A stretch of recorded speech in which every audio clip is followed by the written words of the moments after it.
మార్కాపురంలో పోయి చెప్తే మీరు ఇంకా వేరేది ఏమొద్దు, మీ అందరికీ ఒక కార్యక్రమం ఇచ్చినా దాంట్లో మీరు సక్సెస్ఫుల్గా దిగ్విజయంగా చేయాలని. ఏందో చెట్లు నాటే కార్యక్రమం అనుకుంటే కాదంట, పిల్లలుగానే కార్యక్రమం అంట. ఉన్న ఒకరిద్దరిని చూసుకోవడానికే వాళ్ళు ఆర్థికంగా చితికిపోయి ఇబ్బంది పడుతున్నారు. నేను చాలా ఫ్యామిలీస్లలో చూశాను. నాకంటే డోర్ టు డోర్ అనుకున్న వాళ్ళు ఎవరు ఉండరు. చాలామంది ముగ్గురు పిల్లలు వాళ్ళ ఇంట్లో ఉన్నారంటే మొదటి ఇద్దరు పిల్లలు ఆడపిల్లలే ఉంటారు.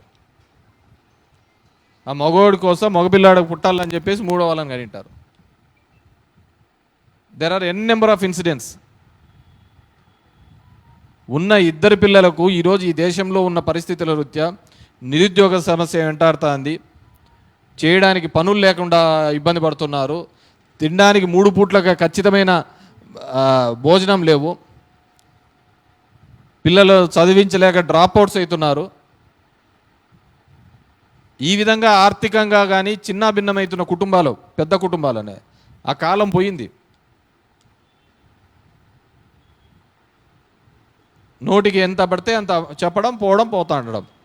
అదొక ఆబ్జెక్టు, అదొక సబ్జెక్టా చెప్పు? ఈ దేశ ప్రగతికి ఉపయోగపడేదా?